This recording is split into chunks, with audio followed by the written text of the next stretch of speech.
beloved, Boss Mike, Cervera.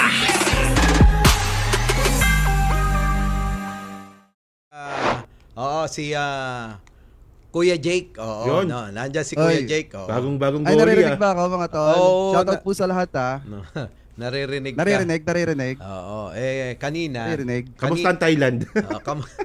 Kamusta yung yung bakasyon? Mukhang meron ka pang jet lag . Oo nga eh. Naririnig ba ako? Naririnig? Oo, dinig ka. So, Alright. Ay, shoutout sa mga kababayan Pilipino natin ha. Okay naman yung bakasyon natin sa Thailand. Naging masaya naman.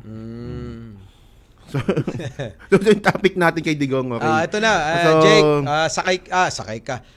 Makahabol ka habol ka kasi Okay. So ngayon Okay, kasi okay. merong binabanggit dito yung defense mismo Oo. Depensa ni Digong may sabi nito, hindi yung ICC. Na meron daw siyang suffers deteriorating congenitive condition. So ang unang tanong ko dito, Jake tsaka Insan Mike, naniniwala ba kayong ulyani na si Digong? Alam mo, siguro ibigay na natin sa kanya na Benefit of the doubt. nagiging ulyanin, pero syempre marami rin mga tao na hindi rin maniniwala sapagkat alam naman natin bago yan hulihin matatas pa rin ang isip niya, 'di ba? Tama. Oo, ang daming ang dami pa ring mga sinasabi noon bago siya dakpin. Galing nga yan sa isang rally sa Hong Kong Bago siya hinuli, no? Bago siya hinuli nung umuwi. At nung umuwi, nababasa at pinapaliwanag pa niya yung mga batas na dapat daw sundin Na hindi nga daw sinunod ni Secretary Boying at saka ni General Torre. Shout out kay General Torre. Miss ka na namin. Lalo na ni Chris. Nakakalimutan ka na Ayan, ni Chris. Ayan, sabi ni Attorney Capman, basahin mo Insan. Ako pa. Labo na mata ko With his impaired memory and concomitant inability to retain new information or to recall events, places, timing. So nakakalimutan niya raw yung lugar, timing, pati events, Pati no? pamilya. Or even pati members tao. of close family. Yan! Diba? And defense team. Actually, may gusto lang ako sabihin dito, no? Mayroon akong nabasang balita kasi, no, nung September 2 ata yun, no, kung di ako nakakamali. September 2. Meron sinabi si Sara Duterte na kami po ay pinagbabawalan na magsalita pag kami ay lumalabas galing doon sa loob ng kulungan. Di ba? Naalala mo yan, Jake, di ba? Kasi ikaw din Insan, di ba? Di ba, ang laging routine kasi ng mga Duterte family, pupunta sa loob, sa kulungan ni Digong. Paglabas nila, andun na yung mga sila Alvin, yung mga vlogger na nag-interview. Pinakwento nila na, si Digong malakas pa, gusto niya ng Coke Zero, nag-uusapan yung mga girlfriend niya, ganon. Last week, pinagbawal na yun. Tapos biglang ngayon, sasabihin nila, meron ng amnesia si Digong. Parang collaboration kasi kapag yun, kasi kayo ba mga partner? Naniniwala ba kayo na nakakalimot na si dating Pangulong Duterte? Teka muna. Di ba, nung mga panahon na bago siya maaresto, nung isinasagawa nila yung mga maisog rally, di ba may mga dramang ginagawa itong si dating Pangulong Duterte, na may sinabi pa nga ito dati na kapag nakakasalubong niya, yung mga kalaban niya sa politika, hinahawakan niya yung baston niya at nahihirapan siya maglakad. Tapos kapag hindi na nakatingin, yung mga kalaban niya sa politika, ayos na ulit maglakad. So parang ito, hindi na rin mga kababayan yung mga nanonood dito, tsaka yung mga kapartner natin dito. Hindi na bago. Para sa akin, hindi na kasi kapanipaniwala yan . Mahirap paniwalaan sa ngayon. So parang diskarte lang nila ito para nang sa ganun kahit papaano tingnan ng International Criminal Court na dahilan yan para maabsuelto itong si dating Pangulong Duterte. Pero gaya nga ng laging sinasabi ni Boss Mike, walang ganyang drama sa mga pananagutan. May pananagutan at may pananagutan na itong si dating Pangulong Duterte. Hindi excuse. Yung pagpapanggap. May nakalimutan pa kaya kayong drama ng isa pa Nung mismong hinuli siya, tumabi siya mismo doon sa oxygen.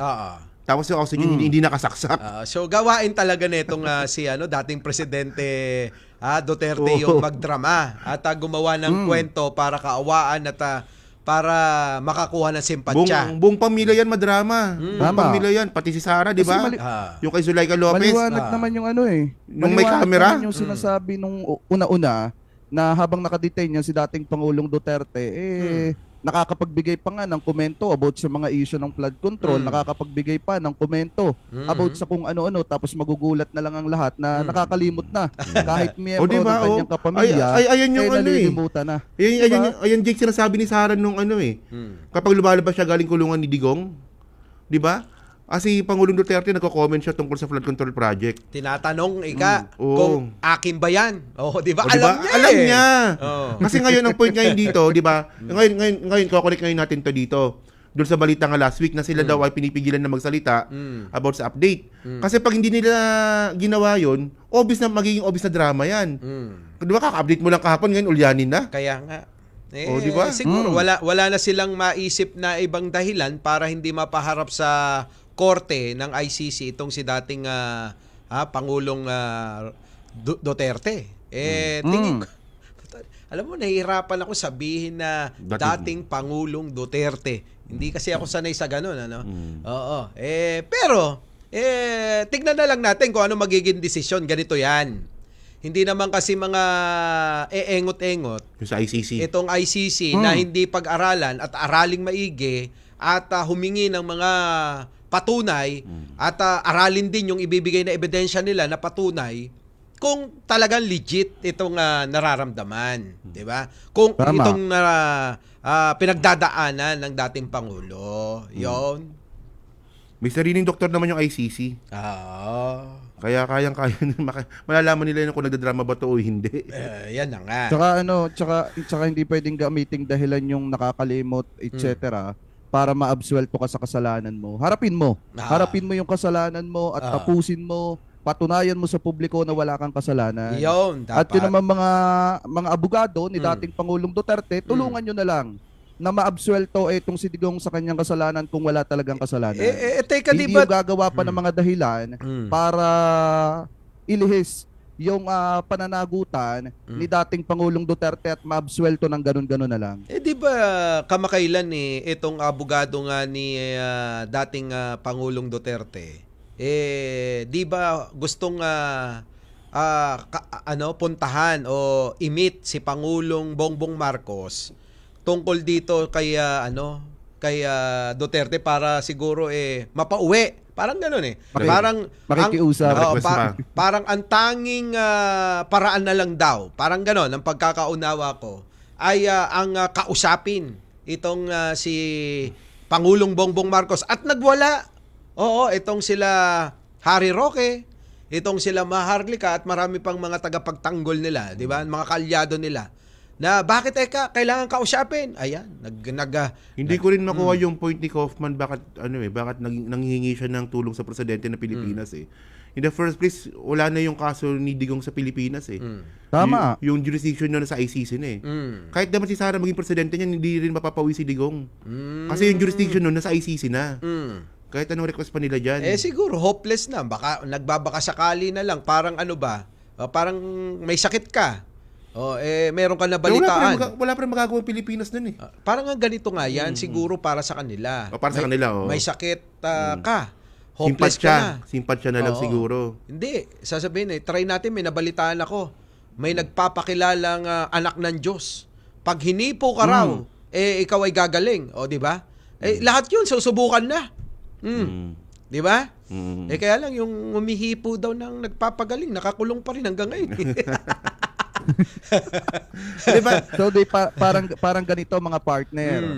Kung nasasabi ni Kaufman yan na pupunta siya ng Pilipinas halimbawa para kausapin si PBBM para makialam doon sa kaso ni dating Pangulong Duterte diyan sa dahig, kahit kung tutuusin hindi na naman pwede makialam ang Pilipinas. So possible na mangyari yan in the future kung sakasakali na itong si Sara Duterte ay maging presidente. So gagamitan ni Sara Duterte ng power, ng puwersa, itong International Criminal Court para mapabalik yung kanyang tatay at may iwas sa pananagutan. So parang ganyan yung mangyayari dahil kung nasasabi nila ngayon yan, possible na gawin nila yan in the future. Kung si Sara Duterte pala rin. Kaya yung mga kababaeng Pilipino natin, ngayon pa lang mag-isip na po kayo. Kasi hindi nagagalaw yung si Sara kung sakali maging presidente yan para tulungan ng bansang Pilipinas. Gagalaw yan para i-absuelto yung kanyang tatay. Buhay pa kaya si Digong nun. Ayun nga eh. Tulad ngayon, kita mo na lang. Bakit pa kasi papabalikin kung wala na rin namang maalala na babalikan? Ano? Tama. Kung wala nang maalala na babalikan, bakit pa babalikin? Di okay na ron at, di ba? Na doon na lang. Ano? At may nag-aalaga sa kanya, hindi pa gagastos ang gobyerno. Tsaka yung nakakatawa pa dito, naalala ko lang, no? Pati yung PDP laban, nagre-request din kay PBBM na, sige na, PBBM, para ano mo na, pauwi mo na si Tatay Digong. Ang nakakatawa kasi dito, nung nakalaya pa si Digong, itong PDP laban, sila yung nagrarally sa may isog rally. Pabagsakin ng presidente, bangag. Tapos ngayon, hingi sila ng request ng presidente, pauwi mo na si Digong, para namang, ko naman si Kusi naman, patawa naman ito si Kusi. Alam mo kasi, yan ang problema sa sa mga Pilipinong nasa politika eh. Yung po ba mga kababayan ngayon wawasakin mo, sasabihin mo lahat ng kasiraan, sasabihin mo lahat ng mga pambababoy at iinsulto. Darating pala kakailanganin mo yung tao na tinutukoy mo. Di ba? Tama. Kaya ano yan alam naman natin yung history na nangyari niya kay Digong Sa totoo naman talaga, magkasundo naman talaga sila ni Sara at si PBBM. Okay naman sila nung una pa lang Oo. Yung nanggugulo lang talaga itong matanda na to Siya naman talaga nanggulo Sabi naman nung kampo ni Sara, hindi naman daw si Digong ang problema. Sino si BBM daw? Hindi, ang problema daw si Speaker. Di ba yun ang tinuturo? Speaker daw. Di ba? Kaya nga para sa akin mga partner, kung yun ang nakikitang problema si Speaker, dapat ngayon si Speaker Palitan na. mag-decide na hindi para sa sarili niya, kung hindi para sa bayan. Pansamantalang bumaba na lamang siya sa kanyang pwesto. Parang sinasabi. Kasi unang-una, binanggit yung pangalan niya Nabanggit yung pangalan niya. So para sa akin, for delikadesa na lang din, dapat ikaw na ang bumaba sa pwesto mo. Paubaya mo na sa mga tao na may kakayanang mamuno diyan sa house. Parang sinasabi. Kaya opinion ko lang naman yon. Parang sinasabi ni Jake, magkusa ka na magpakabayani ka. Parang ganun. Para mas maganda lalo ang iyong imahe. Magbigay daang ka na. Parang ganun. Na baka sakali maayos ang problema. Ganun. Dahil madalas na matagal na hinihingi ng maraming kababayan natin ang iyong pagbibitiw. Parang gano'n. Tapos papalit natin si Pulong. Tapos papalit nyo si Pulong. Tingin ko hindi naman. Hindi naman. Marami namang mga deserving pa na mga kongresista kung sakali na bumaba sa pwesto itong si Speaker Pero ngayon yung best friend ngayon ni Speaker ngayon yung madaldal si Kiko Barsaga Actually nagte-trending bigla si Kiko Barsaga. 27 years old na congressman na pinsan ni Nino Barsaga pa na to. Ako wala rin akong kabilib-bilib doon sa na yun Kay Kiko Barsaga. Oo 'Di ba? Speaking Kiko Barsaga, nakita niyo ba mga kababayan yung kumakalat na litrato ni Kiko Barsaga na nagpapakita na hindi po congressman siya? Na kung saan limpak pera, na pera yung hawak. Nagpi-flex ng mga sports car. Nako. Mga luxury car. At kung ano-ano pa. Nako. Yan Ito alam mo ngayon kapag ka nagsalita ka, dapat malinis ka no? Dapat alam mo malinis ka. Sa'yo. Yan, di ba? Tama ka, insan Kapag nagsalita ka, halong kating ka rin siguraduhin mong malinis ka. Kasi kapag ka hindi, lahat yan maglalabasan Tama. Diba? Parang ngayon, di ba? Hindi, sa atin naman, kung may kasalanan pa si Speaker dito about sa mga issue sa kanya, hindi naman natin sila sarado yung posibilidad na posibleng meron nga.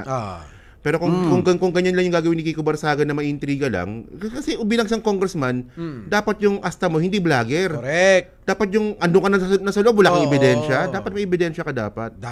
At saka meron namang plenaryo na dapat doon talakayin Kaya tsaka, dyan siya na sisitang si Kiko Barsaga Kasi yung mga naririnig ko, na syempre sabi ng mga tao na ito daw si Saldico tao ni speaker. Hindi natin Diba? talaga mawawala sa isip ng mga tao yan. Yan, na hindi tao talaga. mo yan eh.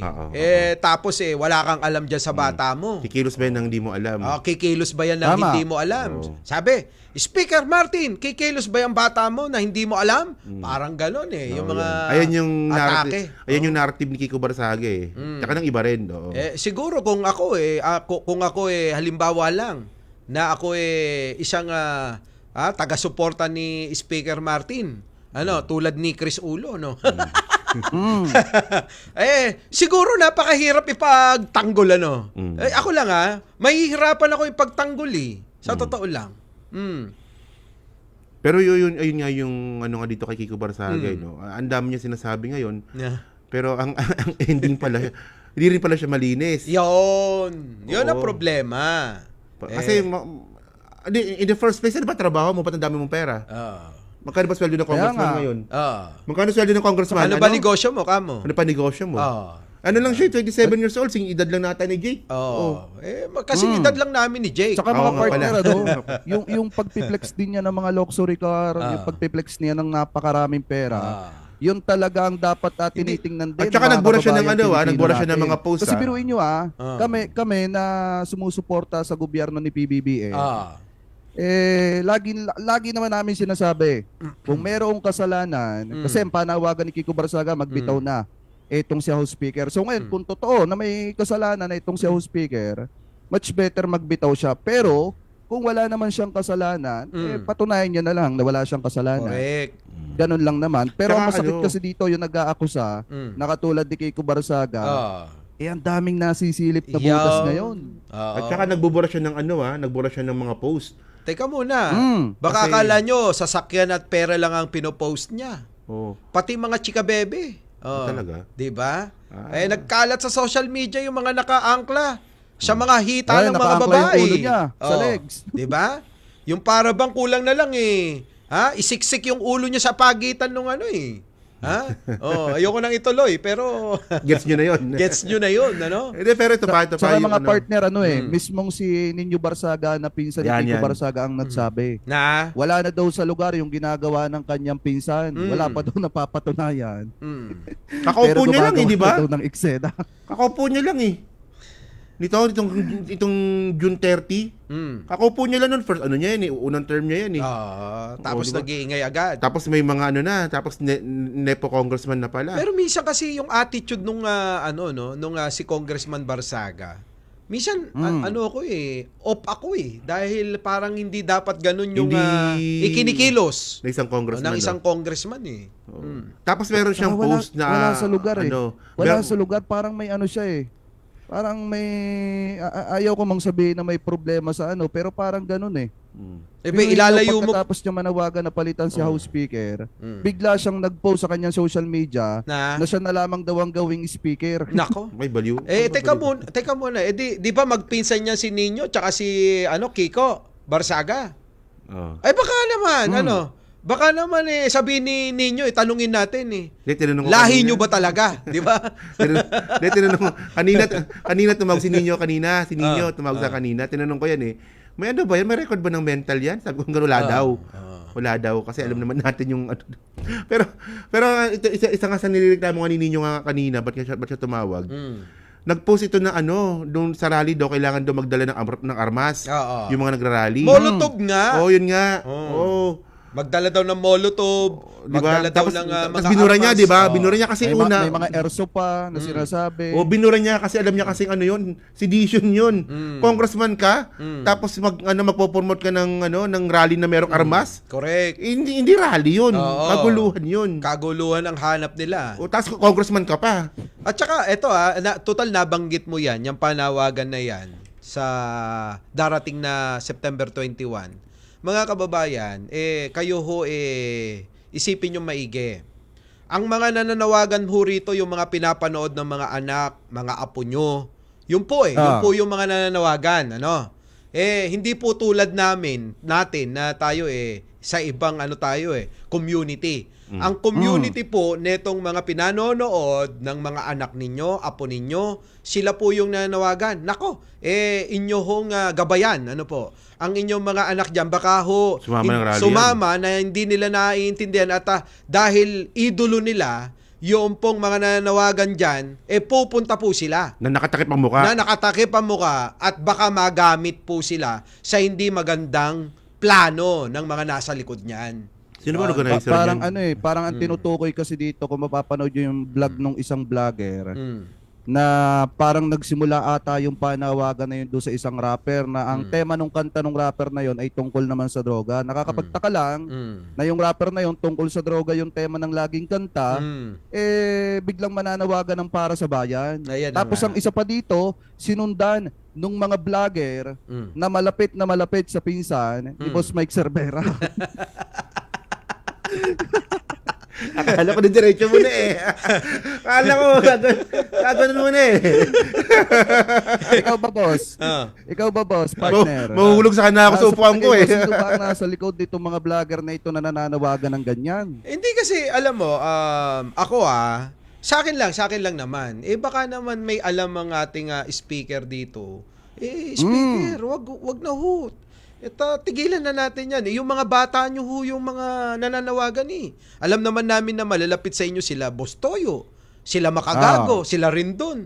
Kaya di ba? Yan ho yung mga numero 1 yung tagapagtanggol. Ang tanong, kung meron ho kayong kinalaman, kung meron lang naman po, tigil nyo na ho yan, hindi makakatulong. Kasi baka isipin sa palagay mo ba, boss? Ako ano ba yung motibo ng panawagan nila? Ako baka isipin lang ho.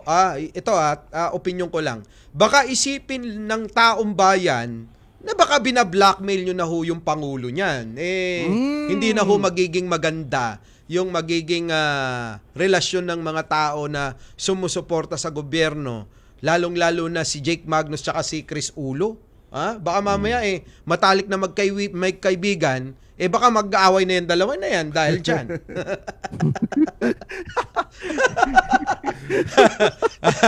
Di ba? Pero kasi pero sana iba kasi yung dating ng panawagan nila. Na? Iba yung dating ng panawagan nila na bakit kinakailangan pa magdala ng boting may lamang gas na pag inihagi sumasabog. Ay tingin ko naman, teka muna. Tingin ko naman siguro wala namang kinalaman diyan ng siguro kung sakasakali na ang promotor niyan yung ating speaker Kung siya yung promotor man, sakasakali hindi ko siguro ipapanawagan yung magdala ng mga armas at molotov. Tingin ko hindi naman gagawin yon. Maaari siguro baka may sumausaw na iba gusto siguro. lang na magpakita ng suporta doon ng tsaka yung point dito doon sa mga influencer na yan. Obvious naman na mali yung gagawin ninyo, ba't nyo pa pinopromote? Kahit anong ikot-ikot pa ng explanation dyan, yung magrarally kayo na may nakatakip yung mga mukha ninyo, wala kayong lusod dyan, mali yun. So kahit mali, bakit kayo sumusunod at ang pangit dito, pinopromote nyo pa. Tandaan nyo may mga bata kayo, mga follower. Pag yan nauto nyo, sumunod sa inyo yan, di sila rin mapapahamak dito. Kaya nga. Tayo din. Sana kasi, dapat kasi pag nagbebenta ka lang, magbenta ka lang. Oo. Huwag ka na magrarally na kung ano-ano pa. Kaya. Pag nagra-rap ka lang, mag-rap ka na lang. Tama. Pwede mo naman ipakita na, kunyari, mag-perform ka sa entablado. Di ba? Ito nga yung sinasabi ko sa iyo, hindi ito organisado ng ambagan ng bawat Pilipino. Ito ay inorganisa ng mga may interes. Kasi kung wala kang interes dyan, hindi ka gagastos ng napakaraming limpak-limpak na salapi. Kasi insan mukhang mukhang hindi rin kasi DDS yung organizer nito Kasi hindi pinapabagsak yung presidente nung yung rally Oo. Hindi nakarekta Ito nga ang problema diyan. Inaangkin nga ng mga DDS. Sabi ko nga mahihina talaga umunawa tong mga DDS na to. Biruin mo sabik na makabuo ng isang malaking pagtitipon sisingit na lang na sisingit Parang kaya nangyari nga, nung ipapapanawagan nila ang presidente yung dapat tanggalin. Unang-una nga, mga partner, ang presidente ang unang nagsiwala. Yan. Itong maanumalyang ito patungkol sa flood control. Correct. At pangalawa, kita nyo naman, ang presidente hindi tumitigil Tama. na papanagutin itong mga sangkot dito. Kaya nga. Yun na nga sa kauna-unahang sa kauna-unahan, no, sa kasaysayan ng Pilipinas, ito lang ang pangulo na itinaya, sabi ko nga kanina, itinaya pati pato. Ano po? Ha? Babalikan natin yung pagtaya ni Pangulo. Makaraan po ang isang sandali. Opo. Babalik po kami. Our beloved Boss Mike Cervera.